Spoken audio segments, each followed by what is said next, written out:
Bienvenue au nom de Etika, Attaque Luxembourg et de l'Altrimenti dans le cadre de nos conférences lunch que nous organisons généralement une fois par mois. Nous sommes heureux aujourd'hui d'accueillir Olivier Favreau, donc professeur émérite à l'Université de Paris X, pour un sujet qui nous intéresse depuis longtemps, mais qui n'avait pas fait encore l'objet d'une étude on va dire consciente et sur la question de la diversité des opinions dans le milieu universitaire, sur la question donc des différentes théories économiques.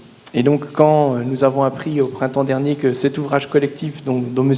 Favreau a contribué, qui s'appelle « À quoi servent les économistes, ils disent tous la même chose » est paru, nous étions heureux de pouvoir inviter un des auteurs, puisque c'est, comme j'ai dit, c'est un ouvrage collectif, de cet ouvrage pour en discuter. Parce que la question qu'il pose est une question fondamentale en termes de diversité et même de démocratie, et pas uniquement dans le secteur universitaire.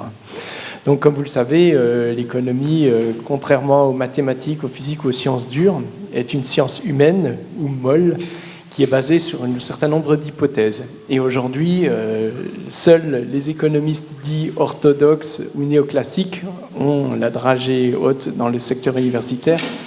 Ces économistes-là donc partent sur un certain type d'hypothèses, dont, en clair, la loi du marché, l'efficience absolue de chaque acteur de ce marché pour trouver le meilleur prix, etc., etc. Je ne veux pas le détailler ça, mais ce qui est problématique, c'est que ces personnes-là, aujourd'hui, squattent quasiment l'intégralité des chaires d'économie, non seulement en France, mais également en Europe et dans le monde, dans les pays industrialisés. Ce qui, évidemment, pas sans poser un problème académique, mais aussi un problème démocratique, puisque si les futures élites de tous les pays n'entendent qu'une seule façon de résoudre des problèmes économiques, c'est un souci dont nous voyons tous les jours aujourd'hui les résultats. Donc bon, je crois que je ne vais pas aller au-delà. Je vais donc dire que bien entendu, après la séance traditionnelle de l'intervention de M. Favreau et la séance de questions-réponses, vous aurez aussi le droit, pour ceux qui le souhaitent, à la possibilité de vous faire dédicacer l'ouvrage en question. Voilà. Donc sans plus attendre, je passe la parole à M. Favreau. Merci beaucoup. Merci, et merci à Jean-Sébastien Zippert qui a organisé cette session, et merci donc à Etika avec l'aide d'Attaque et le soutien de Altrimenti de cette invitation. Alors de cette invitation pour que je vous parle d'un problème. On va parler de ce qui se passe dans le milieu des économistes universitaires français. Il faut qu'on parle de ce qu'on connaît, donc je vais parler de cela, mais je voudrais vous dire deux choses. Il vaut mieux que je me rapproche de... D'accord. Entendu. Mais en fait, le problème qui se pose en France, pour les économistes, on le retrouve dans tous les pays du monde qui ont des traditions universitaires. Et ça ne concerne pas uniquement le fonctionnement de la corporation des économistes. Et donc ce serait vraiment dommage si vous entendiez mon analyse comme... Oh là là, il vient nous parler d'un mouvement corporatiste, d'un certain nombre de gens qui ne se sentent pas bien dans leur peau dans l'université française. En fait, comme l'a très bien dit Jean-Sébastien en introduisant le débat, il y a un enjeu politique, je pense, de toute première force derrière les problèmes que je vais évoquer. Et tout de suite, alors d'abord, je vais vous dire... ce que je vais vous présenter. Alors d'abord, je vais vous donner des faits. Voilà, vous allez accepter avec moi de rentrer dans le milieu des économistes universitaires français. Je vais vous donner des chiffres et des graphiques qui sont, je crois, assez impressionnants. Et donc, ce que je viens de vous dire suggère qu'il ne faut pas hausser les épaules en disant « bon, écoutez, tant pis pour eux ». Après, on va faire un peu presque de journalisme politique. Dans la deuxième partie, là, je vais essayer vraiment de prendre du recul, bien que je sois complètement immergé avec mes amis et d'autres dans ce débat et dans cette lutte, et essayer de faire surgir les idées qui rendent compte des phénomènes dont j'aurais parlé dans la première partie. Bon, en annexe, il y a un projet de... Là, je pense que... Enfin, ça sera peut-être pour le débat. Alors, voilà, faits et gestes. Alors, écoute, je vais aller tout de suite à un chiffre. Alors, les économistes, ils aiment les chiffres. Voilà, nous avons publié dans une association que je vais décrire dans un instant, des données sur le recrutement des professeurs d'économie sur les 15 dernières années. Alors, je vais utiliser la classification suivante. Dans un premier temps, vous devinez ce qu'il y a derrière. Je n'en dirai pas plus, mais on va consacrer après un peu de temps à quelle est la caractérisation précise, si on peut espérer donner une caractérisation précise de ces termes assez généraux. Vous voyez, il y a les économistes mainstream, courant dominant, voilà. Ils représentent, vous voyez, pas loin de 71% des professeurs recrutés.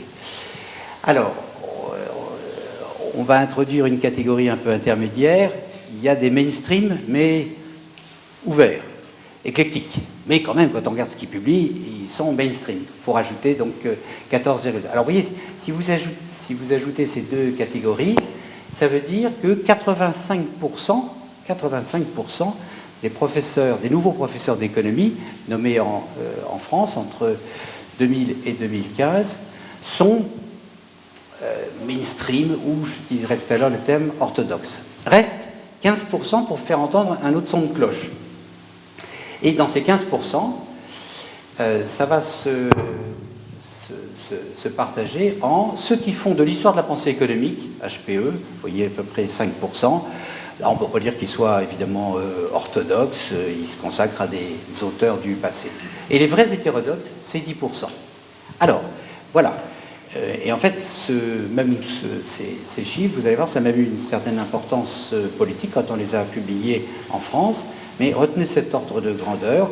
Je ne sais pas ce qui se passe dans les autres pays, mais je pense que c'est pas mieux. En tout cas, en France, en gros, quand vous recrutez 100 professeurs d'économie, vous en avez 10 qui vont dire des choses un peu différentes, et d'ailleurs avec une certaine variété à l'intérieur. Alors évidemment, la première question qui se pose, mais attendez d'abord, comment vous avez fabriqué ces chiffres, et puis qu'est-ce qu'il y a derrière les termes que vous avez utilisés? Alors, je pourrais passer des heures à discuter de ces questions, en fait, qui sont douloureuses, mais qui sont en même temps passionnantes d'un point de vue intellectuel. Mainstream, ça veut dire... Alors d'abord, c'est un terme qui nous vient de nos collègues anglo-saxons. Donc vous voyez là, je sors complètement du cas franco-français. Et mot à mot, ça veut dire courant dominant. Je constate que ce sont un peu les mêmes qui sont bien en place, qui occupent les postes de prof, qui dirigent les équipes de recherche, etc. Alors, les intéressés, mes collègues, j'ai surtout après tout des collègues mainstream, mes collègues, ça, ils ne sont pas gênés, ils disent oui, je fais partie du mainstream, c'est même valorisant. Alors par contre, le terme suivant, que je vais souvent utiliser, orthodoxe, ça, non, ça en général, les orthodoxes n'aiment pas être qualifiés d'orthodoxes. Alors, un orthodoxe, qu'est-ce que c'est? Je suis quand même obligé de vous dire, d'être un petit peu plus précis. Au fait, le terme a été, c'est pas nous qui l'avons inventé, il a été forgé par un certain John Maynard Keynes, donc vous voyez une grande figure de la théorie économique. C'est un qualificatif qui joue un rôle très important dans un ouvrage qui a révolutionné d'ailleurs la théorie économique, qui s'appelle la théorie générale de l'emploi, de l'intérêt et de la monnaie, paru en 1936, et qui nous a donné beaucoup d'éléments pour sortir de la crise de 29. Et je dois dire que sa lecture, aujourd'hui encore, nous apporte des clés extrêmement précieuses. Donc c'est lui qui a forgé le terme, en voyant comment réfléchissaient autour de lui ses collègues à Cambridge ou ailleurs, ou à Oxford ou aux États-Unis, comment réfléchissaient ses collègues qui disaient laissons l'économie de marché s'ajuster. Bien sûr qu'il y a des difficultés, mais une économie de marché, elle aura tendance à s'ajuster spontanément. Alors, dans mon topo, je vais utiliser orthodoxe Bien sûr, pour qualifier, mais d'une façon un petit peu plus dure, mes collègues du courant dominant, dès que ceux-ci, et malheureusement c'est une position maintenant très répandue, prétendent incarner la bonne façon de faire de la science économique, et même la seule façon de faire de la science économique. Voilà, là on commence, vous voyez, à monter à un niveau, orthodoxe après tout c'est un terme qui vient de la religion, on commence à monter à un niveau quasiment religieux. Alors, tout le monde n'est certainement pas économiste dans l'assistance. Quelle est la façon de travailler de ces économistes qui nous fait dire, et je vais avoir l'occasion de dire dans un instant, que en fait c'est impossible de se tromper, on ne se trompe pas de catégorie. Plutôt je vais utiliser tout de suite la très belle citation de John Robinson, parce que de temps en temps nous sommes nous-mêmes critiques en disant mais qu'est-ce que ça veut dire, orthodoxe, etc. Et en fait tout le monde sait ce que ça veut dire entre nous. Et John Robinson, une des grandes dames de l'histoire de la pensée économique, disait, oui, la citation, je vous la contracte, oui, s'il faut définir un éléphant, c'est pas très facile. N'empêche que quand j'en rencontre un dans la rue, je le reconnais instantanément. Bon, alors je vous le dis, mais bien sûr je vais vous donner quand même un peu plus de précision.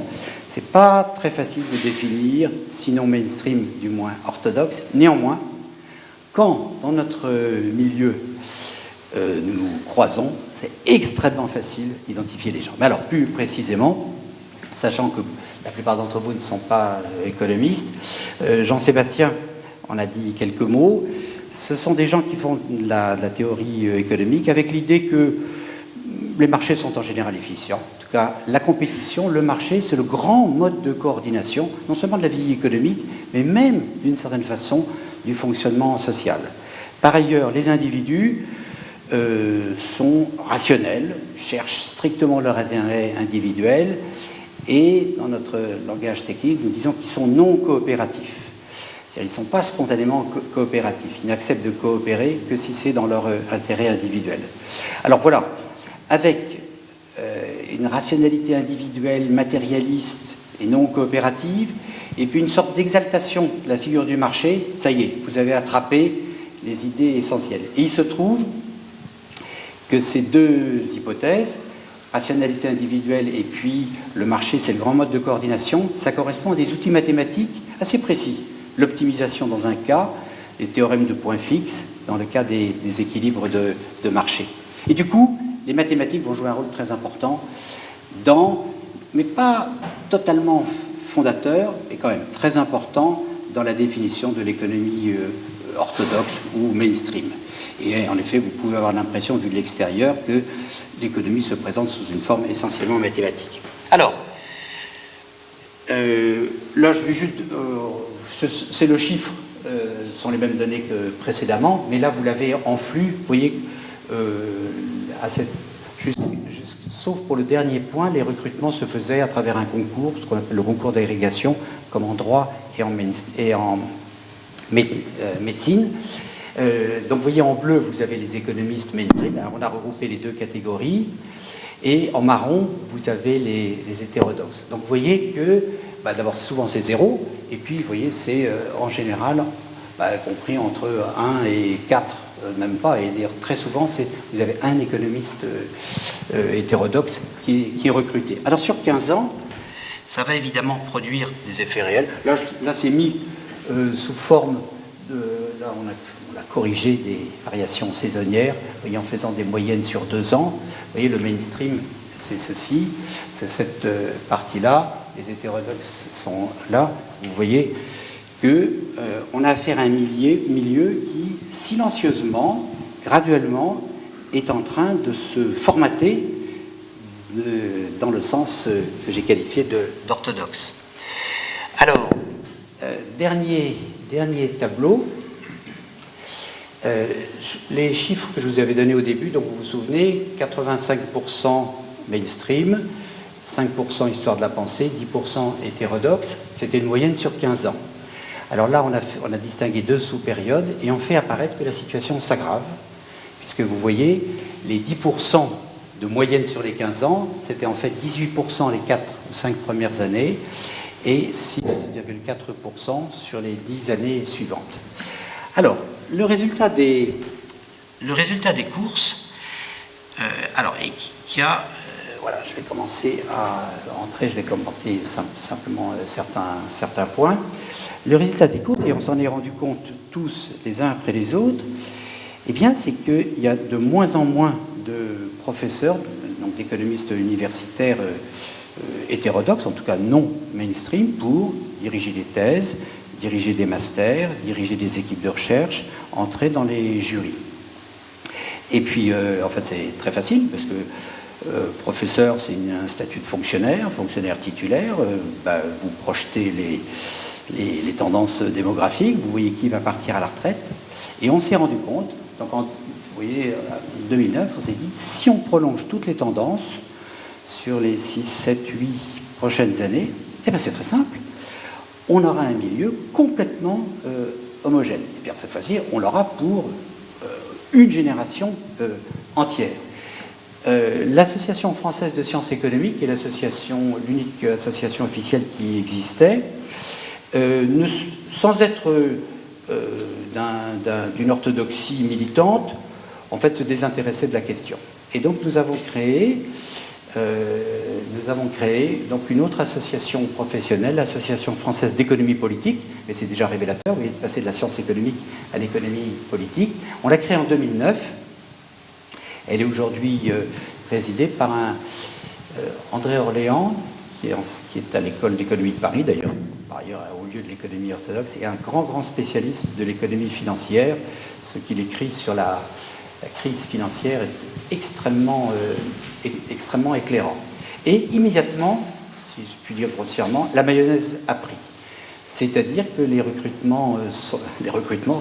adhésions ont afflué. Et aujourd'hui, nous représentons, vous voyez, 600 des 2000 économistes académiques ou universitaires. Donc, pratiquement en 2 ans, nous sommes devenus un interlocuteur valable pour le ministère, à côté des autres interlocuteurs traditionnels. Alors, on a organisé des colloques annuels, et on a constaté qu'il y avait donc un mouvement collectif. On a publié les statistiques, ce sont celles que je vous ai... Voilà, c'est un très beau travail. Tout ça est sur le site de la FEP. Si vous voulez aller regarder les choses dans le détail, vous allez sur le site de la FEP. Et les statistiques que je vous ai présentées, par lesquelles j'ai commencé mon exposé, alors, ces statistiques, premièrement, n'ont absolument pas été contestées.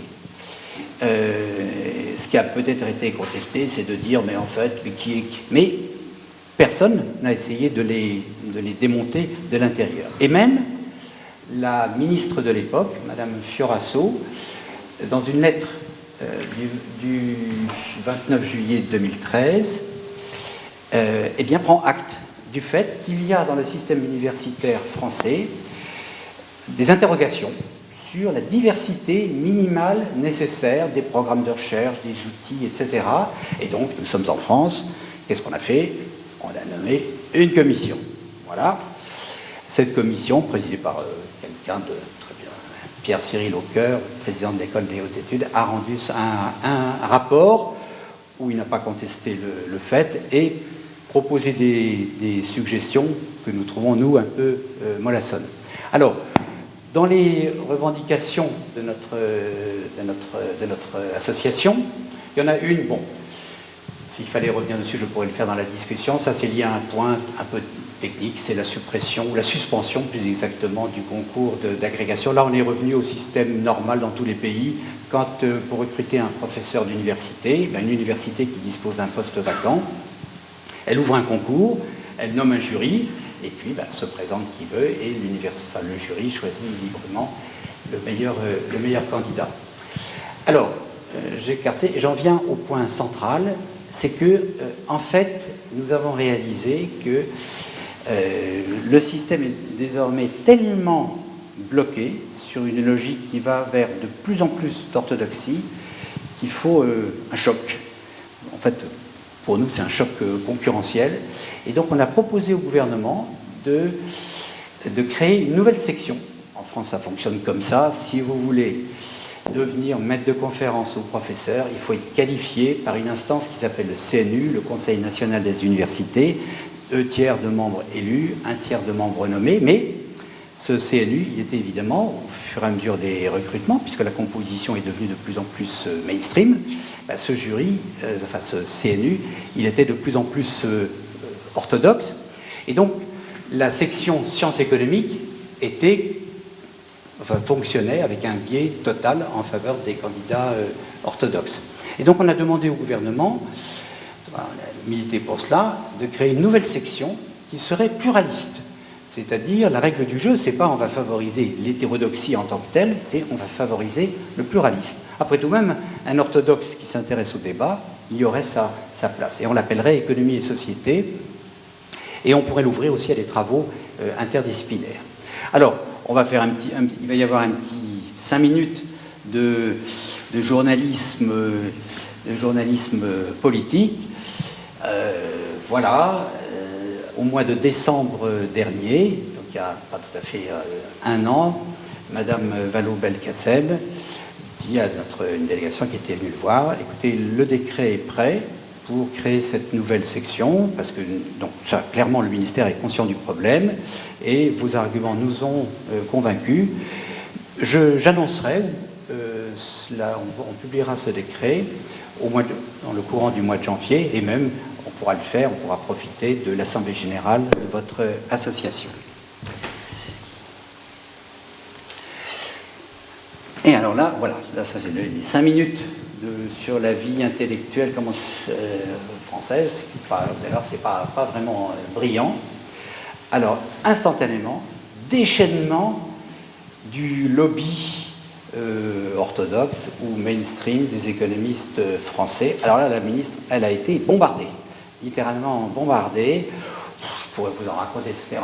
Là, le truc le plus spectaculaire, on a joué de malchance, c'est que le prix Nobel, enfin entre guillemets, le prix Nobel d'économie a été décerné l'année dernière à un économiste français, Jean Tirole, qui est un représentant parfait du camp orthodoxe.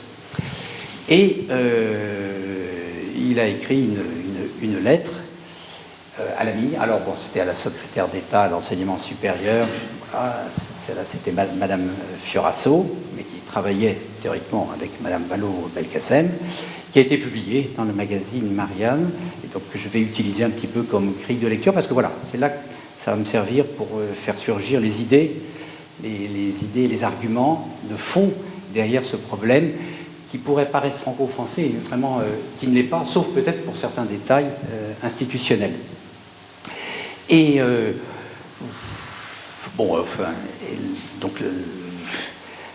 Madame Vallaud-Belkacem, soumise à un véritable bombardement de réclamations, le président du CNU a dit qu'il démissionnerait de ces nouvelles sections. Il y a 3 présidents d'université, Paris, Aix et Marseille, qui ont écrit à la ministre en disant surtout ne faites pas ça, etc.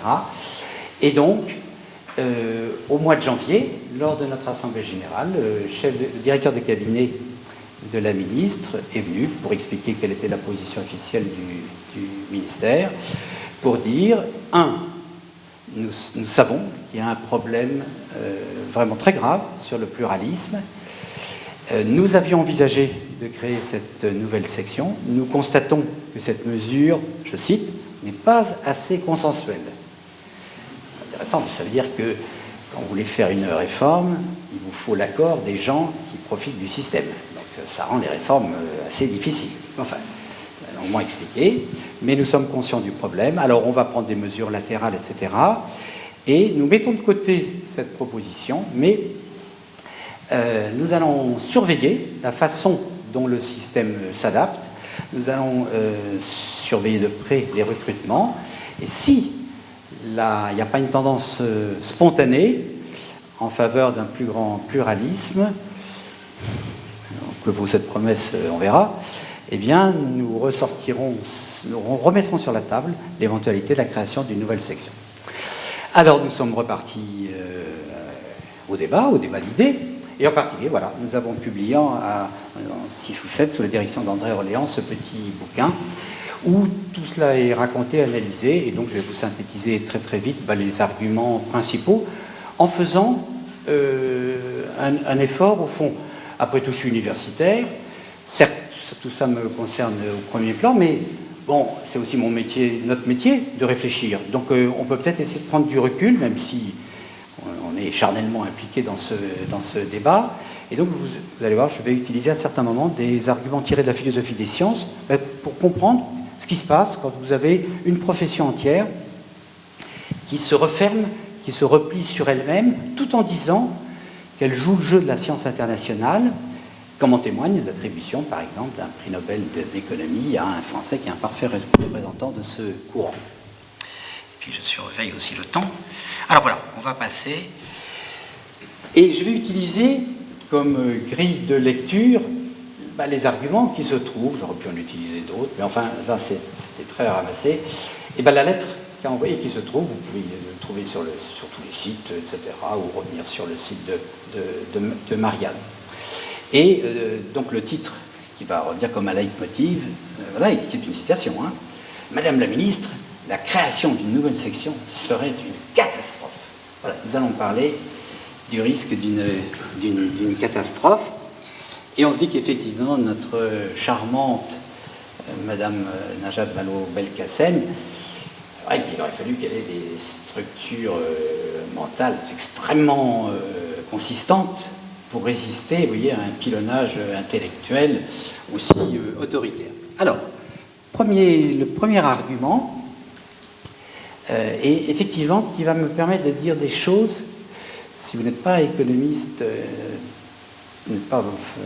probablement vous pouvez l'ignorer, comment fonctionne aujourd'hui le milieu universitaire dans notre discipline. Et là, ça ne vaut pas simplement pour la France. Alors, vous voyez, il est important que la communauté des enseignants-chercheurs et chercheurs en économie dispose, alors écoutez bien, essayez d'appliquer ça à une autre discipline, d'un standard d'évaluation scientifique basé sur un classement des revues de la discipline et sur l'évaluation externe par des pairs reconnus internationalement. Cherchez à se soustraire à ce jugement, ce que nous faisons. Promeut le relativisme des connaissances, antichambre de l'obscurantisme. Vous avez devant vous un triste représentant de l'obscurantisme. Alors maintenant, effectivement, là où Jean Tirole a raison et où paradoxalement, on n'en tire pas les mêmes conséquences, on est bien d'accord. Alors voilà, ça c'est vraiment une information que je veux vous donner. L'essentiel du phénomène que l'on est en train de dénoncer se joue au niveau des logiques d'évaluation. Voilà, on pourrait sans doute appliquer ça à d'autres domaines. Alors aujourd'hui, ce que je dis vaut pour la France, mais alors là je crois dans quasiment tous les pays, comment est évaluée l'activité de recherche d'un économiste? Alors, là je dis des choses très, très générales, évidemment là, totalement objectives. Alors notez que la recherche en économie, elle est quand même pour l'essentiel public, c'est dans les universités. En fait, ça va être jugé à travers ce qui est publié dans les revues. Ce sont des agents privés, d'ailleurs des agents qui gagnent de l'argent. Alors notez ceci, c'est que la tâche d'évaluation de la recherche publique est entièrement déléguée à des agents privés qui sont les grandes revues de théorie économique. Et pour un chercheur individuel, moi, n'importe lequel, voilà, je vais être jugé, alors, à travers le classement des revues dans lesquelles j'aurais publié mes travaux. Notez que, premièrement, il ne s'agit que des revues. Aujourd'hui, vous serez peut-être surpris, publier un livre n'a aucune valeur, aucune rentabilité dans la communauté universitaire. Et ça, c'est pas propre à la France. Donc aujourd'hui, évidemment, Marx n'écrirait pas le Capital, Keynes n'écrirait pas la théorie générale, ou en tout cas, ça ne jouerait pas en faveur de sa carrière. Et le point essentiel, c'est que on va me juger, par exemple, en disant, ah ben lui, alors, il existe un classement, alors en France, c'est le CNU qui l'a établi, par hiérarchie, il y a les 3 étoiles, 2 étoiles, 1 étoile, et puis il y a les revues qui n'existent pas. On va dire, il a réussi à publier 2 articles dans une revue 3 étoiles, et puis après, les revues 2 étoiles. Voilà. Et donc, donc ça va être, c'est une des conséquences à laquelle je vais venir tout de suite, plus vous publiez dans les revues d'excellence, qui sont toutes américaines ou anglaises, et bien mieux vous serez jugé, avec tout ce que ça veut dire, en termes de plus en plus maintenant de rémunération, d'intégration dans les grandes universités, de promotion, etc. Alors, ça, ce sont les faits. Au fond, nous sommes d'accord, sauf que nous, on va le déplorer, avec Jean Tirole. Et au fond, c'est la clé de ce qui s'est passé, hein, les fameux systèmes français, ce qui s'est passé depuis 15 ans en matière de recrutement. Il n'y a pas eu un petit groupe qui a décidé de, voilà, on va donner des consignes, on ne va recruter que les autres. Pas du tout, il n'y a pas de problème. Vous faites absolument ce que vous voulez, vous écrivez ce que vous voulez, ça vaut pour les étudiants qui font des thèses, ou pour ceux qui sont maîtres de conf qui veulent passer professeur. Simplement, on vous prévient, vous serez sélectionné sur la base de vos publications dans l'American Economic Review, dans l'Indo Economic Record, etc. Toutes revues, évidemment, qui ont un profil presque essentiellement orthodoxe sur un niveau ou un autre. Et donc c'est ça le nœud du problème. Et oui, là on a supprimé le concours d'agrégation, mais après tout, même si c'est université par université, si les jurys utilisent cette logique-là, vous voyez, eh ben, le système va continuer. D'où la demande de création de nouvelles sections. Alors, jusque-là, nous sommes d'accord avec Jean Tirole, et si vous ne connaissiez pas ce mécanisme, c'est important que vous en soyez informés, et franchement, ce n'est pas différent en dehors de France. Alors, là où on va se séparer, c'est que, alors, il y a un point qui est indiscutable. C'est-à-dire, bien sûr, vous faites de la recherche, il faut être critiqué, il faut être jugé. Donc, vous avez des dizaines de revues, vous envoyez vos articles à des revues, et nous savons entre nous que toutes les revues ne se valent pas, soit du fait de leur orientation intellectuelle, soit du fait de leur qualité intrinsèque. Ça, on ne le remet pas en cause. Alors, ce que nous remettons en cause, c'est le fait qu'il y a un classement officiel. Voilà. Et c'est ça que Jean Tirole va bien se garder d'analyser.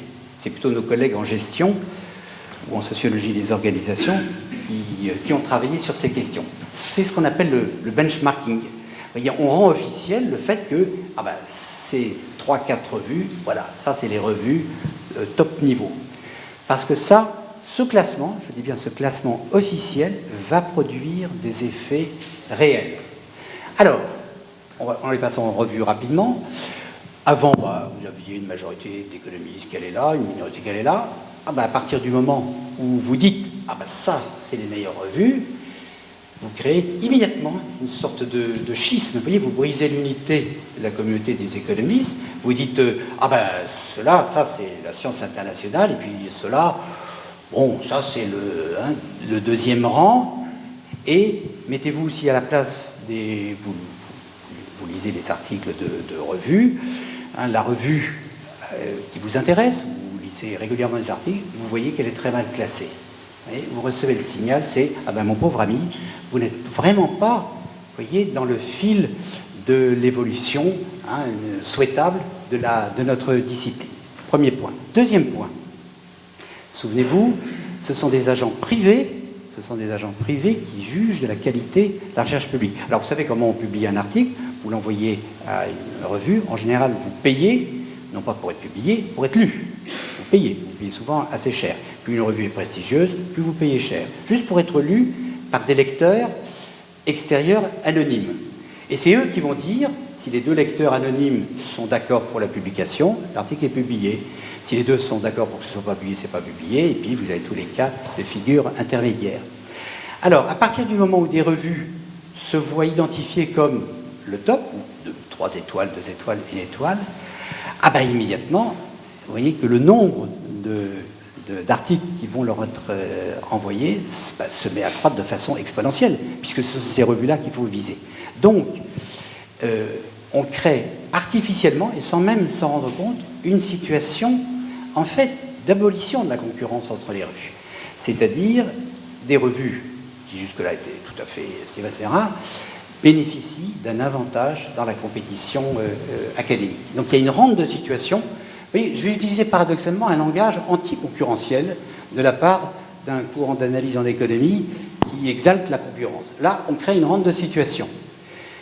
Maintenant, les critères de scientificité. Mettez-vous à la place d'un jeune chercheur. Il dit, il veut réussir, il veut avancer. Il dit, oh là là, il faut que je publie dans cette revue. Vous prenez les articles sur lui, comment on fait pour être publié dans cette revue? Vous voyez, le genre d'article, le profil, etc. Et commence à s'installer dans l'esprit de toute une génération de jeunes chercheurs. Vous voyez, l'objectif de la recherche, c'est d'être publié. Et pour être publié dans cette revue, bon, il faut faire ça, oui, alors là, il y a des bilans, il y a des sujets qu'il faut éviter, oui, alors, etc. Les critères de scientificité tendent à devenir des critères de conformité. Et l'exigence d'eux, il y a des problèmes dans le vrai monde qui demandent qu'on réfléchisse massivement dessus. La crise, la régulation de la finance, le chômage, oula, c'est beaucoup trop dangereux si vous voulez espérer être publié dans ces revues-là. Dernière chose, là je vais vous faire rentrer dans la cuisine justement des fameuses commissions de recrutement. Et c'est là où on va voir que sans la nouvelle section, rien ne risque de changer. Vous avez à choisir entre plein de candidats qui ont des dossiers assez différents. Eh bien, je dis quelquefois que pour faire partie d'une commission de recrutement qui va désigner qui peut devenir maître de conf dans cette université ou qui peut devenir professeur dans cette université, le background intellectuel est désormais extrêmement réduit. Vous n'avez plus besoin de savoir lire. La seule chose, vous devez savoir compter, et en gros, sur vos deux mains. Pourquoi? Parce que, vous savez, le grand problème d'une commission de recrutement, c'est arriver à un jugement objectif. Quelquefois, les gens le disent sincèrement, arriver à un jugement objectif. Alors écoutez, regardez, là, vous avez un candidat, il a des publications, il a 2 publications dans les revues 3 étoiles. L'autre, il n'a que des publications dans les revues 2 étoiles. Bon, le débat s'arrête. Alors, je présente ça d'une façon caricaturale, un peu, grossière, mais c'est le point. C'est-à-dire, je vais le dire de cette façon, aujourd'hui, pour recruter des maîtres de conférences ou des professeurs, vous n'avez plus besoin de lire les travaux. Alors, là, vous avez un phénomène très intéressant, c'est-à-dire le benchmarking a complètement modifié les critères de sélection, et en plus, avec une apparence d'objectivité. Vous vous rendez compte, il a publié dans l'American Economic Review. Lui, c'est un hétérodoxe, il n'a publié que dans des revues françaises. Vous n'avez plus besoin de lire les travaux pour dire, cette personne, elle a fait telles hypothèses, elle est arrivée à tel résultat. Moi, je pense que ces résultats sont intéressants ou pas intéressants. Vous voyez, il y a une façon de travailler maintenant de la discipline économique qui fait l'économie du jugement scientifique. Voilà, j'avais évoqué, c'était le point le plus long, parce que je fais attention. Jean-Sébastien, où est-ce qu'il est? Il me reste combien de temps? 20 minutes, très bien. Thomas Kuhn, voilà, c'est un des grands noms de la philosophie des sciences. C'est celui qui a développé l'idée que la recherche scientifique se fait à l'intérieur de paradigmes, de traditions de recherche. Il appelle ça la science normale. Mais là, vous voyez qu'avec le phénomène du benchmarking, du classement des revues, on n'a pas simplement affaire à une science normale, c'est que la science normale, elle est devenue une science normalisatrice. C'est-à-dire, vous devez penser de cette façon, mais vous faites ce que vous voulez. Simplement, si vous voulez réussir, c'est comme ça qu'il faut... Alors, deuxième argument, je continue, deuxième argument pour prouver à la ministre qu'il s'agit d'une catastrophe. Alors là, Jean Tirole se récrie, comment on nous accuse de manquer d'interdisciplinarité? C'est pas vrai du tout, les meilleurs économistes français et étrangers travaillent sur les liens entre, économie bien sûr, mais psychologie, sociologie, histoire, sciences politiques, droit, géographie. La science économique est de plus en plus interdisciplinaire. Et en particulier, il ne faut pas s'oublier, mes collègues économistes et moi-même, à Paris, Toulouse et Marseille. Alors, d'ailleurs, c'est marrant, Paris, Toulouse et Marseille, c'est les 3 universités dont les présidents avaient envoyé une lettre à la ministre pour dire, vraiment, surtout, ne créez pas la nouvelle section. Et puis, alors c'est intéressant de voir comment les gens se voient. La science économique moderne est en questionnement permanent sur ses hypothèses, confronte les modèles aux données et abandonne les théories qui échouent aux tests de la réalité. Si vous regardez ce qui a changé dans les programmes d'enseignement de l'économie depuis la crise de 2007-2008, vous aurez un tableau qui était pratiquement à l'inverse de celui-ci, c'est-à-dire rien n'a fondamentalement changé.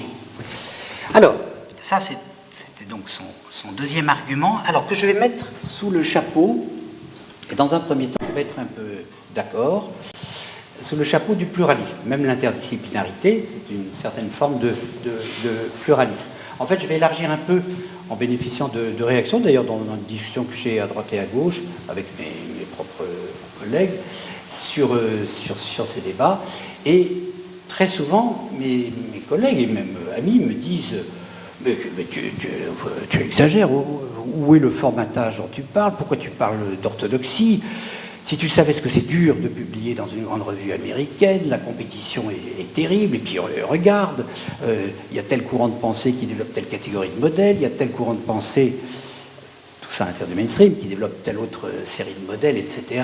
Mais enfin, le pluralisme est là. Je me souviens de débats où des collègues mainstream faisaient la liste de tous les éléments qui allaient dans le sens du pluralisme. Mais voilà le point à l'intérieur du mainstream.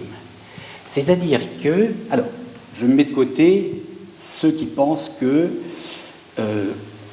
il n'y a aucun problème de pluralisme. C'est très bien que la bonne théorie économique se limite à marché efficient, rationalité individuelle et ce genre d'hypothèses. Je les écarte. Il y en a d'autres qui disent non, il y a des débats, mais à l'intérieur du mainstream. Alors, je vais prendre quelques minutes. Je parle beaucoup de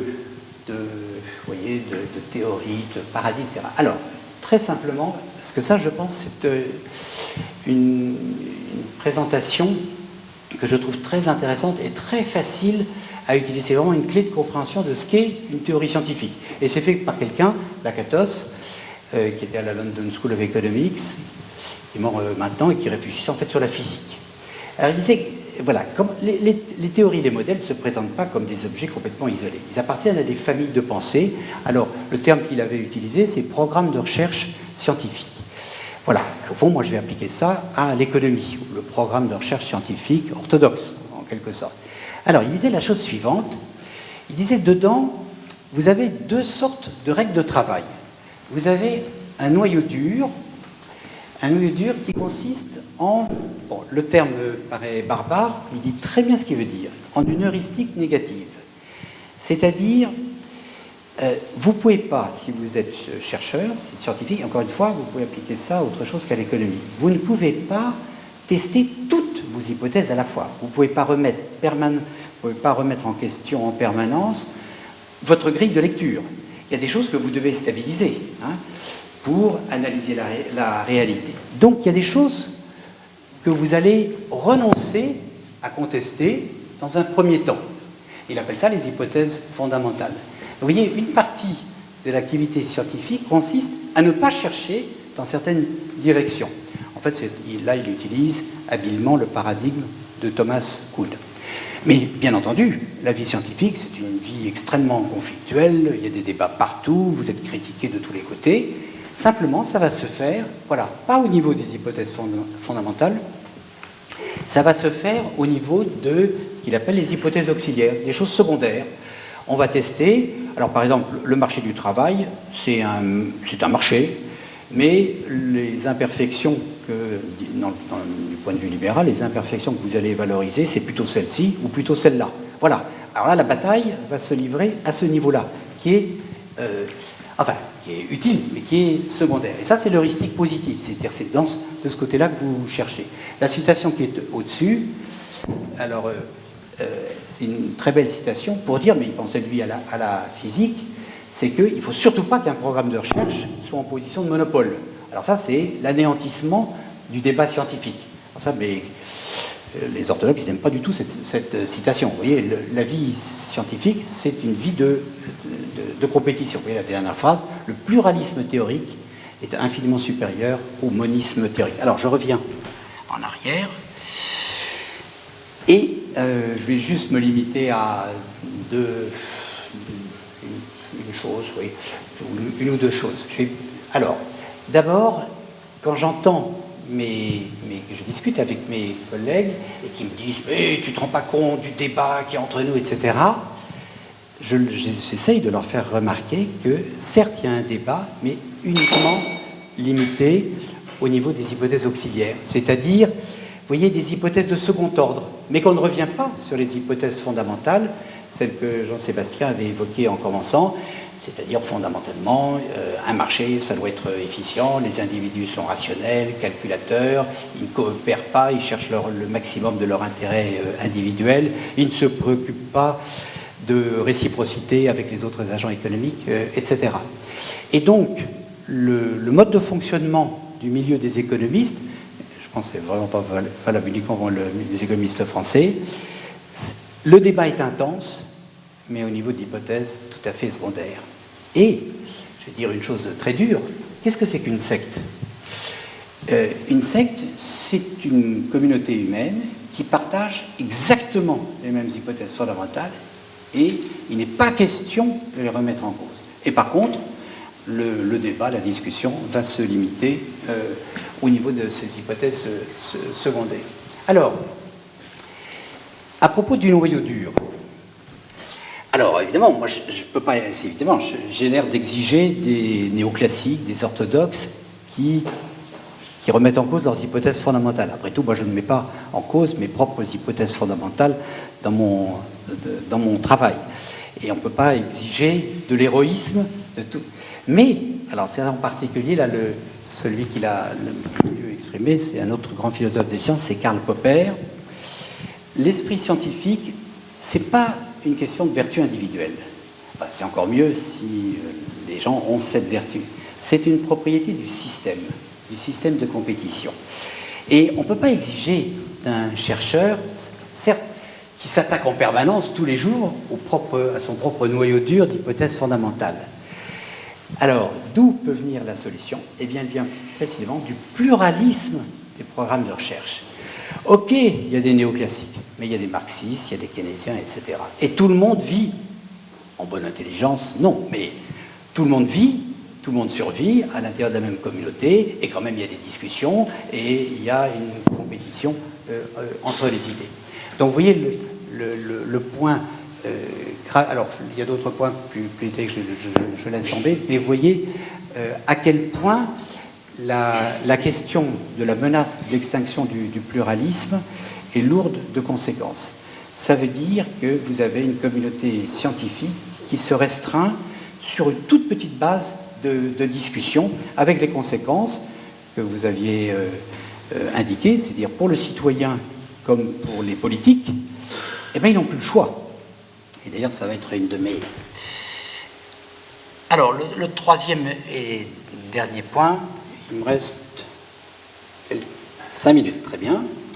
Alors, le troisième et dernier point, troisième et dernier argument, alors, je vais dire cette phrase qui est d'ailleurs un peu lourde, hein. C'est pas du Chateaubriand, mais bon, l'éclatement, là on parle de la nouvelle section, hein, l'éclatement de la communauté des économistes français par la sanctuarisation, voilà, hein, l'idée c'est, oh là là, ces gens-là, ils veulent un petit domaine à part. La sanctuarisation d'un ensemble hétéroclite en difficulté avec les normes d'évaluation internationalement reconnues. Donc vous avez devant vous le représentant d'un ensemble hétéroclite en difficulté avec les normes d'évaluation internationalement reconnues. C'est une très mauvaise réponse. À quoi ? À l'échec de cet ensemble dans son effort de validation de ses travaux par les grandes revues scientifiques qui prévalent dans notre discipline. Alors, bon, ce qui veut dire en fait est extrêmement simple, c'est ces gens-là sont nuls, ils sont mauvais. Hein, voilà. Mais, voyez, alors, quand même, certains faisaient des efforts pour essayer de faire comme nous, hein, de publier dans les revues, les grandes revues, etc. Et vous allez briser dans l'œuf le peu de bonne volonté qu'il y avait dans cet ensemble hétéroclite. Alors, là, j'ai pas besoin de la philosophie des sciences.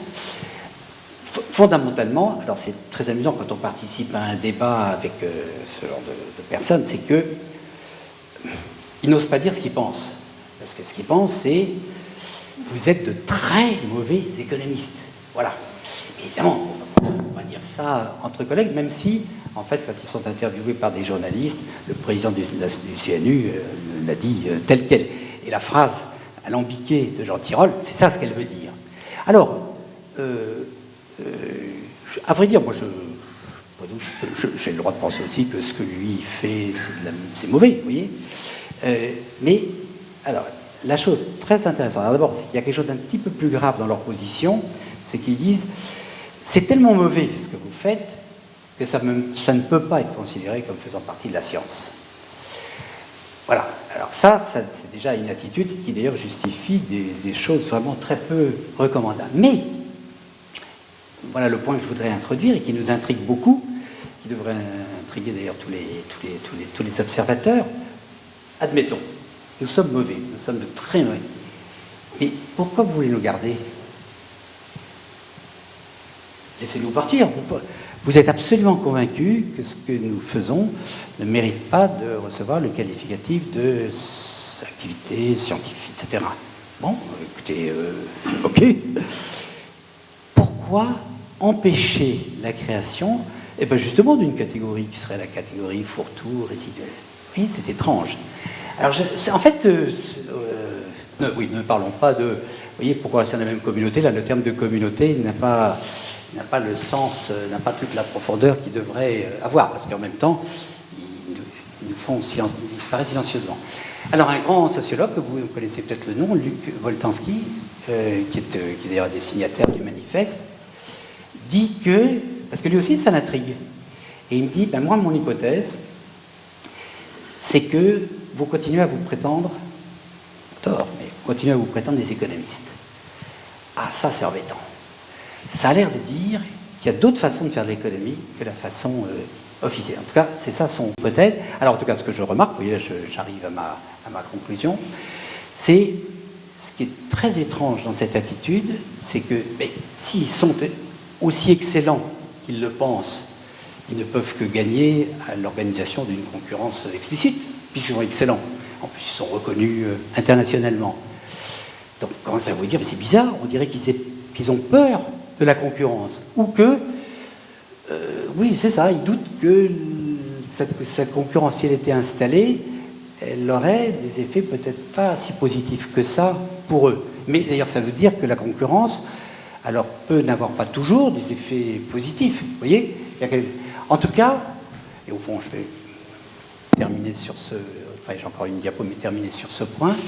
Ce que je remarque, c'est que TINA, c'est, vous voyez, la phrase, enfin, l'acronyme de Margaret Thatcher, « There is no alternative ». Il y a quelque chose dans la conjoncture politique, quelque chose d'intellectuel dans la conjoncture politique que nous vivons. Hein, on entend des hommes politiques qui nous disent, pour défendre telle ou telle politique économique, on n'a pas le choix, on n'a pas le choix. Eh bien, vous avez la même chose à l'intérieur. J'ai pris le petit exemple de la communauté des économistes universitaires français. Il n'y a pas le choix. Vous voulez faire de la science? Vous voulez être reconnu? Eh bien, il n'y a pas le choix. C'est comme ça qu'il faut faire. Alors, je voudrais vraiment insister sur le fait que ce pourquoi on se bat, j'ai beaucoup utilisé orthodoxe, hétérodoxe. C'est pas l'hétérodoxie en soi. En fait, nous ne défendons pas l'hétérodoxie en soi. Ce qu'on défend, c'est le pluralisme. Après, il faut choisir. Hein. Vous pouvez pas à la fois marxiste et keynésien et néoclassique. Mais notamment, pour moi qui suis universitaire, c'est défendre, c'est la grande tradition de l'esprit universitaire, mais qui est en train de se perdre, c'est, vous avez des collègues qui font des choses différentes. Et vous enseignez vous-même des choses que vous ne partagez peut-être pas forcément, mais donc vous montrez les bons et les mauvais côtés. Et en fait, ce que je trouve drôle, c'est que le pluralisme, c'est un autre nom pour la critique, qui est la loi de fonctionnement du milieu scientifique, et c'est un autre nom pour la concurrence, qui est pourtant, vous voyez, un des piliers de l'idéologie néolibérale. Voilà, je vous ai fait faire un voyage pas totalement réjouissant, mais enfin, vous voyez ce qu'il y a... En tout cas pour nous, c'est clair, ce que nous devons faire dans la période présente, c'est entretenir le débat et espérer qu'à force de donner des arguments statistiques ou intellectuels, on trouvera un ou une ministre qui saura résister à la force de frappe du lobby orthodoxe. En tout cas, merci de votre attention. Merci. Alors, avant de passer à la question-réponse, un point pratique, on me signale qu'il y a des sandwichs qui restent parce qu'il y a des personnes qui s'étaient inscrites qui ne sont pas venues, donc ceux qui souhaitent se sustenter peuvent se présenter et se nourrir. Sinon, je vais passer le micro dans la salle, donc n'hésitez pas à lever le bras et je vous passerai l'occasion de poser une question, une ou plusieurs d'ailleurs. Oui. On va faire une série de 3. Monsieur le professeur, je ne suis pas français, je suis luxembourgeois, je ne suis pas économiste, je suis actuaire et je n'ai pas enseigné dans une université française, mais bien à l'Université libre de Bruxelles. Nobody is perfect. Cela étant dit, vous m'avez convaincu de manière évidente d'une chose. La France a des ayatollahs, non pas uniquement, je vais dire, religieux, mais à partir du moment où on a fait d'une science aussi des ayatollahs, c'est à désespérer du monde. Cela étant dit, pour être plus constructif, j'aimerais citer un guideline qui m'a été donné par Comte Sponville. Dans Comte Sponville, il y a différents ordres et qu'il ne faut jamais confondre.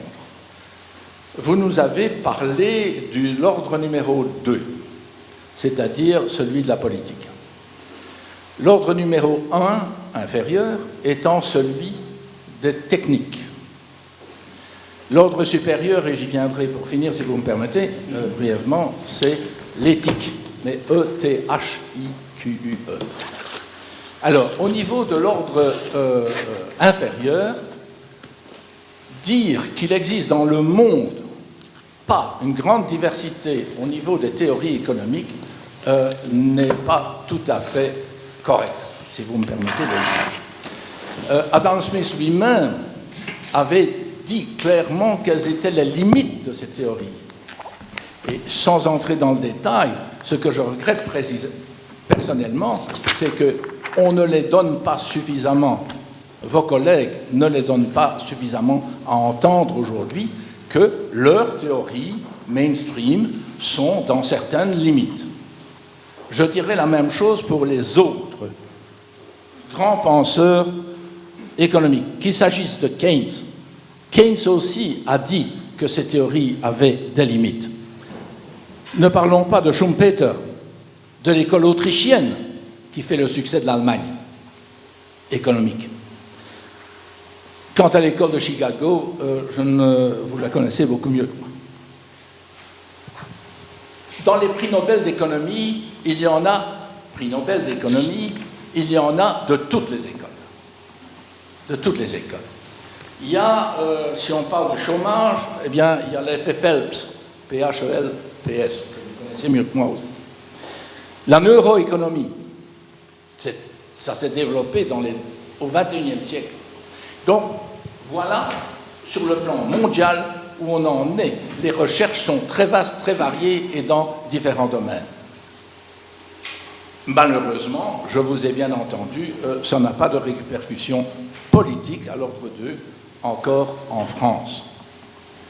Quant à l'ordre 3, l'éthique, j'aimerais beaucoup, je croyais que vous alliez en parler, parce que pour moi, c'est l'ordre 3 qui est le plus important. Oui. Et ma question, c'est simplement de citer à l'ordre 3, en traduction très libre, oui, le serment d'Harvard. Car l'université d'Harvard s'est rendu compte que l'éthique était de loin le plus important. Et ma question, c'est est-ce que les écoles françaises, les universités françaises ne devraient pas développer beaucoup, au lieu d'avoir une dispute d'ordre 1, de monter à l'ordre 3 et d'enseigner aux étudiants quelle est l'éthique. Et je vous en très bref, c'est une seconde, le serment d'Harvard. C'est l'équivalent du serment d'Hippocrate pour les médecins. Les médecins aussi ont une science molle. Et il est d'autant plus important qu'au niveau de l'éthique, il y ait à côté de la science qu'ils aient quelque chose du genre, un engagement comme les médecins, du genre en économie. En tant que manager, mon rôle est de contribuer au bien-être général en créant la valeur qu'un individu ne peut pas créer seul. Je chercherai donc à développer la valeur que mon entreprise peut apporter à la société sur le long terme. J'agirai avec la plus grande intégrité et travaillerai d'une manière éthique. Je dirigerai mon entreprise en évitant des décisions qui ne servent que mes ambitions personnelles. Que ce soit dans le domaine industriel ou bancaire, ça a tout son avis. Qui l'a fait? Qui a fait?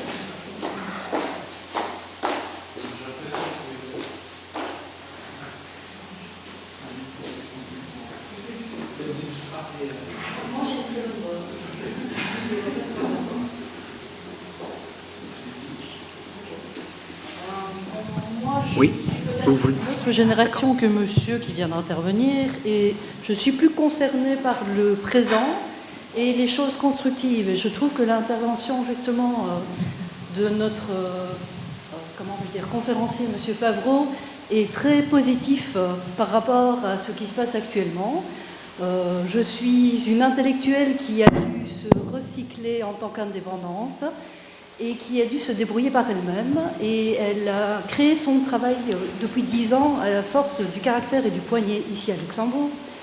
Et justement, on a besoin d'entendre des gens qui parlent dans votre sens et qui disent on ne doit pas suivre le courant de pensée qui est donné par les gens qui sont dominants et suivis par une politique. Ici, on a par exemple M. Rifkin qui est venu aux États-Unis pour indiquer à notre gouvernement et à la Chambre de commerce et à tous les autres comment ils devaient faire pour les 10 prochaines années. Bonjour, je suppose que M. Rifkin est dans le courant mainstream. C'est compliqué. On a encore une question.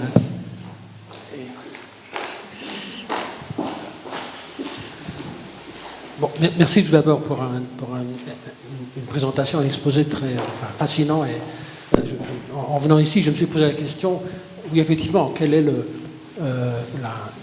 l'utilité ou que dit le titre? L'utilité des économistes. À quoi servent les économistes? Et d'ailleurs, on n'a pas vraiment répondu encore à la question. Non.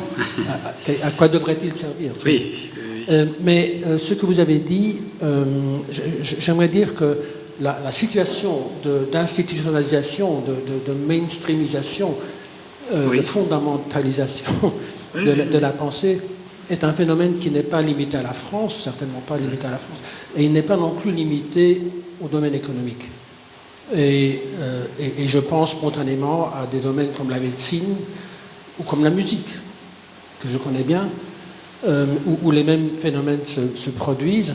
Et donc, ça semble être une sorte d'évolution, j'ose pas dire naturelle. Et là où cette évolution est interrompue, je n'ai jamais vu le faire de l'intérieur. Donc je me demande si votre tentative toute louable soit-elle, votre tentative de créer de la concurrence au système, à l'intérieur du système même, je me demande si elle a beaucoup de chances de réussir.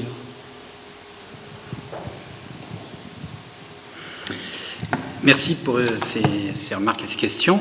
Alors, sur le premier point. Il vaut mieux que j'utilise, oui, d'accord. Alors, bon, vous suggérez qu'il y a une grande diversité de théories économiques. Ben non, là, nous ne sommes pas d'accord sur le constat. Il y a une grande diversité apparente, mais je prétends, et je vais prendre, il y a quelques cas un petit peu particuliers, je prétends que cette diversité est une fausse diversité. Je voudrais vous donner d'autres exemples. nous avons constaté en faisant une enquête auprès des grandes universités, alors là un petit peu partout sur la planète, que les cours d'histoire de la pensée économique, parce que vous avez cité des auteurs anciens, de Smith à Hayek, en passant par Keynes, les cours d'histoire de la pensée économique ont tendance partout à disparaître. Ça, c'est quelque chose qui fait, c'est quand même un signe des temps. C'est-à-dire, ben voilà, vous pouvez démarrer tout de suite la discipline économique, l'enseignement de la discipline économique, ben, au niveau de ce qui a été publié dans les grandes revues depuis 10 ans. Mais allez lire les grands auteurs, même si ceux-ci ne sont plus d'une utilité opérationnelle immédiate, ça n'est plus nécessaire. Et j'ai très souvent entendu dire, oh ben aujourd'hui on n'a plus besoin de lire Keynes. Donc, ouais, ça c'est, vous voyez, un indice il y a quand même quelque chose qui ne va pas du tout. Et dans la jeune génération, j'ai même entendu le président de l'Association française des sciences économiques, par ailleurs un excellent collègue, je l'ai entendu dire, il ne faut plus considérer la thèse comme un travail scientifique. Alors là vraiment les bras me tombent, parce que ça c'est la négation de la tradition universitaire, qui est le moment où un étudiant bascule de, c'était un étudiant, à, il devient un futur enseignant-chercheur. Mais on comprend ce qu'il veut dire. Si on vit dans un monde où ce qui compte, et notez ceci, ce qui compte, ce sont les publications. Si vous dites ça à quelqu'un de complètement extérieur, il va vous dire, non, attendez, le but de la recherche, le but de l'activité scientifique, c'est pas de publier, on comprend bien qu'il faut que les résultats soient publiés pour qu'ils soient diffusés, connus, etc. Mais là, vous voyez, nous sommes dans un système où l'input est devenu l'output. C'est-à-dire, ce qui compte, là, au fond, ça n'a aucune importance qu'on soit lu ou pas lu. Ce qui compte, c'est d'être publié. Alors qu'en fait, l'activité scientifique, elle a comme finalité, et c'est particulièrement noble, vous essayez de comprendre le monde. Donc très bien, il faut être publié, mais est-ce que ce que vous avez publié, ça ajoute quoi que ce soit, vous voyez, à notre stock de connaissances du monde? J'ai appartenu pendant une quinzaine d'années à la revue économique, donc la grande revue généraliste française. Mais très souvent, j'étais un parmi d'autres, je ne peux pas toujours m'opposer à tout, on a décidé de publier un article, mais par lassitude, parce que il y a les articles qu'on publie, je ne peux rien leur reprocher dans la limite des hypothèses qu'ils ont fait, le travail est propre. Mais entre nous disons, bon, franchement, ça n'a aucun intérêt. Mais, alors évidemment, le comité de rédaction pourrait dire, votre texte n'a aucun intérêt, mais je n'ai aucune critique à faire. Il y a même, peut-être pas totalement nouveau, un ami d'enfance qui est physicien et qui m'a dit qu'il y a une réplique célèbre de Fermi qui était à la Physical Review. Alors lui, par contre, il avait dit, non, il faut rejeter cet article-là, il n'est même pas faux. Et en fait, le problème des articles que nous publions, c'est qu'on publie des choses qui ne sont même pas fausses. Vous voyez ce que veut dire l'orthodoxie et le mainstream. Donc, en même temps, je comprends votre réaction, parce qu'à un certain niveau, il peut y avoir une impression de grande diversité. Alors, vous avez pris l'exemple des prix Nobel. Alors ça, c'est intéressant, parce que vous avez raison, un certain pourcentage, réduit, des prix Nobel vont à des gens franchement hétérodoxes. Alors, il y a l'exemple, mais qui est quand même maintenant ancien, d'Herbert Simon, père de la théorie de la rationalité limitée, et entre parenthèses, si on adoptait cette hypothèse, la quasi-totalité des modèles qui inspirent la macroéconomie disparaîtrait, vous voyez. Mais bon, alors, c'est le côté, bon, on est quand même des universitaires, celui-là, il est quand même, bon, on ne suit pas ce qu'il dit, mais tout de même, le génie est évident. Alors donc, il y a un certain nombre, moi je dirais, d'alibis, d'exceptions, qui confirment la règle. Je vais vous donner deux autres exemples. Douglas North, qui est plutôt un historien, qui n'a jamais écrit une équation de sa vie. Bon, le jury du prix Nobel l'a reconnu. Mais le meilleur exemple, pour que vous voyez quand même comment ça fonctionne, c'est au moment de la crise des subprimes, donc ça doit être le prix Nobel de 2008, la fin 2008.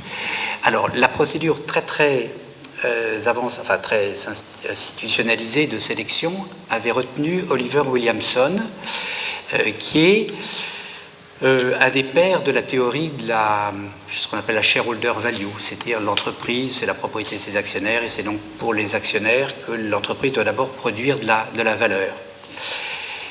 Voilà, le choix de toute la profession, c'était celui-là. Alors évidemment, juste après, vous voyez, quelques semaines après la crise subprime, vous vous dites quand même, peut-être pas très opportun. Alors qu'est-ce qu'a fait le jury du prix Nobel? Bon, il a maintenu, après tout, c'était celui que la procédure avait distingué. Notez que une catastrophe économique mondiale qui invalide, en l'occurrence la théorie ou une variante de la théorie de Chicago, vous voyez, n'amène pas un jury prix Nobel à réviser sa position. Hein. C'est-à-dire, on se demande ce qu'il faudrait pour dire que, attention, cette théorie n'est pas bonne, hein, on se demande quand même. Hein. Mais on l'a gardé, Williamson, et on est allé chercher Madame Elinor Ostrom, qui avait consacré sa vie à parcourir le monde pour étudier la façon dont les collectifs humains, grands et petits, géraient souvent des ressources naturelles, notamment des ressources en eau. Et elle a contribué à élaborer la notion de commun, de bien commun au pluriel. Et on l'a juxtaposé on l'a mise à côté d'Oliver Williamson, alors que son point de vue était complètement aux antipodes. Donc vous voyez quand même le mode de fonctionnement de ce milieu qui est quand même très spécial. Et voilà, si je devais discuter longuement, il faudrait prendre d'autres cas. J'essaierai de vous montrer que ce sont bien... Enfin, les exemples de variétés que vous prenez sont à la fois réels et en partie de la poudre aux yeux. Mais je reconnais que ça demanderait peut-être qu'on discute plus longuement. Merci pour le serment de Harvard, mais je vois que c'est pour les étudiants en gestion. C'est-à-dire, c'est les étudiants qui font peut-être la Harvard Business School, peut-être. C'est parce que ça, je ne vois pas les économistes prêter. Depuis 3 ans, tous les étudiants sortant d'Harvard sont sollicités pour signer cette déclaration, y compris ceux qui ont fait de la théorie économique. Oui. Je parle des étudiants en économie. D'accord. Alors, écoutez, Harvard, je vais vous donner un exemple, mais il faut peut-être pas. Le temps est. Parce que je suis très bavard. Oui, bon. Alors, on va passer à une autre question, mais où on discutera peut-être avec un sandwich à la main tout à l'heure. Alors, Madame Jérémy Rifkin, alors là, vous avez. C'est un profil un peu particulier. C'est-à-dire que c'est un économiste très connu sur la planète, mais il est un peu décalé par rapport au milieu universitaire. Là, j'ai vraiment centré mon diagnostic sur le milieu des économistes universitaires en France, mais implicitement aussi dans les autres pays, c'est-à-dire ceux qui publient dans les très grandes revues. Alors, Jérémy Rifkin n'est pas de ce profil-là. C'est plutôt un esprit un peu isolé, et bon, une partie de la grille de lecture que j'ai constituée le met un peu à côté. Et je m'attendrais à trouver, du fait de sa position, soit des choses pas du tout orthodoxes, soit aussi, comme c'est quand même fondamentalement un essayiste, soit des choses très orthodoxes. Parce que c'est ça le problème. C'est que quand on baigne dans un milieu intellectuellement orthodoxe, même si soi-même on n'y contribue pas, le jour où il faut sortir des idées, on va retomber de ce côté-là. Je m'attendrais, vous voyez, à trouver des choses assez composites chez Jérémy Rifkin. Alors, à quoi servent les économistes? Oui, à quoi servent les économistes s'ils disent tous la même chose? Là, la réponse est rien. Ils servent à rien, ou plus exactement, ils servent à valider le système de pouvoir existant, où la théorie économique libérale, standard ou mainstream joue un rôle de contrefort intellectuel de pratiques qu'on peut critiquer très sévèrement, soit d'un point de vue démocratique, soit du point de vue de l'évolution des inégalités. Or, les économistes pourraient servir à autre chose. Ils pourraient servir à, eh bien justement, non pas il n'y a pas d'alternative, mais à ouvrir des alternatives, penser différemment. Après, chacun fait son choix. Parce que, en aucun cas, je n'arrive avec une hétérodoxie qui serait supposée représenter la vérité absolue. Là, la vérité, elle est d'ordre pragmatique. La vérité, enfin, c'est un idéal régulateur, comme dit Popper, on ne l'atteint jamais, mais elle ne peut sortir que d'un débat critique. Or, le débat est en train de s'étouffer au profit de, vous avez utilisé l'expression de fondamentalisme. C'est très amusant, l'expression fondamentalisme du marché a été utilisée, je vais aller aux États-Unis, aussi bien par des hommes politiques. Je me souviens que cette formule, lorsque, oui, ça c'est Obama. Obama a été élu pour son premier mandat, Joe Biden était son vice-président, et il a utilisé cette expression. Là, nous sommes du côté politique, mais Stiglitz, qui est un des rares économistes, alors oui, tiens, vous auriez pu le citer, parce que c'est un économiste qui, dans le débat public aujourd'hui, est hétérodoxe. Cela dit, les travaux qu'il a faits pour obtenir le prix Nobel n'étaient pas du tout hétérodoxes. Ça, c'est aussi une autre composante. Et donc, dans ces ouvrages, il parle, alors là, en universitaire, en intellectuel, en théoricien, il parle du fondamentalisme du marché. Je note ce que vous dites sur le fait que ce n'est pas limité, bon, bien sûr, à la France, ça je le pense, hélas, et peut-être aussi à d'autres disciplines. Alors, jamais d'évolution de l'intérieur. Mais justement, nous avons renoncé à faire évoluer l'institution de l'intérieur. Et faire évoluer de l'intérieur, ce serait rester à l'intérieur de la section sciences économiques. Et justement, nous demandons au gouvernement, dans le système français, de créer à côté, et elle continuerait, à côté de la section sciences économiques, de créer une nouvelle section économie et société. Et puis après, que le meilleur gagne. Donc vous voyez, non, je suis d'accord avec vous. Le first best, le meilleur des mondes possibles, ça aurait été qu'on reste dans le même groupe des économistes et que le pluralisme là, il soit préservé. Ce n'est pas le cas. Bon, on sort et on fait la même chose, on fait quelque chose de différent à côté, mais qui a le même statut que l'autre section, et qui d'ailleurs ne fait pas disparaître l'autre section. On a une dernière série de questions, si on a. Sinon, on passe directement aux dédicaces. Oui, ok, je vous remercie dans ce cas. Je voulais juste signaler encore que donc, pour nos prochains rendez-vous, donc, ce sera ici, lundi 7 décembre, nous recevrons Markus Mainzer, qui est représentant de Tax Justice Network, donc une ONG qui est, comme son nom l'indique, spécialisée dans la question de la justice fiscale, qui va, pour une fois, pas critiquer le Luxembourg, mais qui va parler de l'Allemagne, puisqu'il a écrit un livre qui s'appelle Steuer Oase Deutschland, donc non, c'est pas de commentaire. Le même jour, nous donnons rendez-vous à la Cinémathèque à 20h30. Nous présenterons cette fois-ci un film sur le plus grand paradis fiscal du monde, qui est de la City à Londres. Voilà. Premier centre financier mondial, mais aussi premier paradis fiscal mondial. Donc, le film s'appelle UK Gold, inédit en Europe et au Luxembourg. Toujours avec Markus Mainzer, qui nous éclairera sur les subterfuges et des instruments politiques et financiers mis en place par la City pour favoriser l'opacité financière et l'évasion fiscale.